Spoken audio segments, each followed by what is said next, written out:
ঈদের দিন সকাল ছিল, এটা এটা ছিল কোরবানির ঈদের দিন। তো সকাল সকাল সায়ানকে গোসল করিয়ে দিয়েছিলাম, তারপর ওর ফুপির দিয়া পাঞ্জাবিটা পরিয়ে দিয়েছিলাম আর ওর মামার দিয়া প্যান্টটা পরিয়ে দিয়েছিলাম। তারপর সকাল সকাল ওর মামারা নামাজ পড়ে এসেই তো সায়ানকে ঈদের সালামি দেওয়া শুরু করে দিয়েছিল। আর ওর নানুরটাও আগেই পেয়ে গেছে, ওর নানিয়া হচ্ছে আগে আগে আগে ভাগে দিয়ে দিয়েছে, মানে ওরা নামাজ পড়তে যখন গেছিল তখন আর কি। তো ও টাকাগুলো পেয়েও কি করবে বুঝতে পারতেছিল না। ও ছোট মামা আর কি বলল যে তোর মা তো এখন বড়লোক হয়ে গেছে মামা।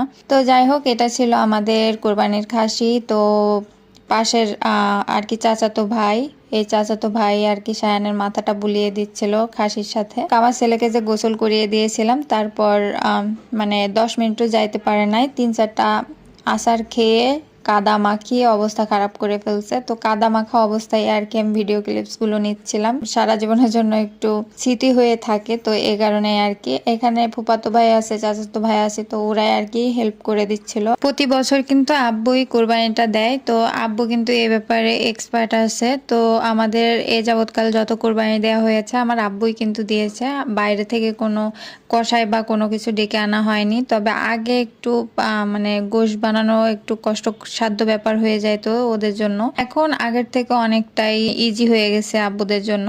এই যে এখানে দেখতে পাচ্ছেন সায়ান আবার যাচ্ছে কবুতর তাড়াইতে, তো এখান থেকেও একটা আচার খাবে আর কি।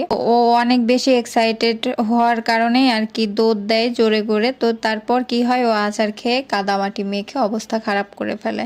একটু পর দেখতেই পারবেন কত জোরে একটা আচার আবার খাবে। আমরা যখন ছোট ছিলাম তখন কিন্তু নানা বাড়িতে আমাদেরও ওরকম অনেক ঈদ করা হয়েছে, আর অনেক আনন্দের ছিল তখনকার সময়ে। ঈদগুলো খুব সুন্দর হইতো। আর আমরা যত বড় হচ্ছি তত আমাদের আনন্দ কমে যাচ্ছে মন থেকে। এটা হয়তো সবার ক্ষেত্রেই হয়, আমাদের ক্ষেত্রেও হচ্ছে, আমার বাচ্চা কাচ্চার ক্ষেত্রেও হয়তো হবে।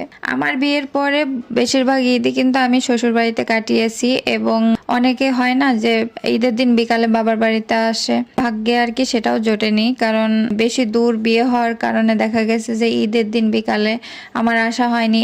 আমার এমনও গেছে যে 2 দিন 4 দিন বা 7 দিন পরেও আমি ঈদের পরে আর কি বাবার বাড়িতে গেছি। তখন আর সেই আনন্দটা থাকে না বা সেই আগ্রহটা থাকে না যে না বাবার বাড়িতে যাব, ঈদ করব, সবার সাথে টাইম স্পেন্ড করব। এই জিনিসটা কি আমি বুঝলেও অন্য মানুষ আমার মতো করে আমার বুঝবে না।